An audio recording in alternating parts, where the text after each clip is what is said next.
আজকের রেসিপি ম্যাগির খিচুড়ি। নিয়ে নিচ্ছি 2 প্যাকেট ম্যাগি, ধনেপাতা, ফুলকপি, টমেটো, কড়াইশুঁটি। ওভেনে কড়া বসিয়ে দিয়ে দিলাম সাদা তেল। তেলটা গরম হয়ে গেলে দিয়ে দেব ফুলকপি। ফুলকপিটাকে আমি ভাপিয়ে নিই, আপনারা ইচ্ছে করলে ভাপিয়ে নিতে পারেন। দিয়ে দেবো পরিমাণ মতন লবণ, দিয়ে দিলাম হলুদ গুঁড়ো। একটু ভালোভাবে ফুলকপিটাকে ভেজে নেব। দিয়ে দেবো 2টো ডিম। এখানে আমি 2টো ডিম নিয়েছি, আপনারা ইচ্ছে করলে কমিয়ে বা বাড়িয়ে নিতে পারেন। দিয়ে দিলাম কড়াইশুঁটি, দিয়ে দেবো টমেটো কুচি।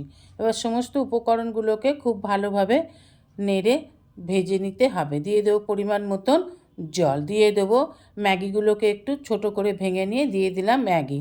জল ফুটে উঠলে ম্যাগি সিদ্ধ হয়ে গেলে দিয়ে দিলাম ধনেপাতা কুচি, দিয়ে দেবো 2 প্যাকেট ম্যাগি মশলা। এবার সমস্ত উপকরণগুলোকে ভালোভাবে নেড়ে চেড়ে নামিয়ে নিলেই তৈরি ম্যাগির খিচুড়ি।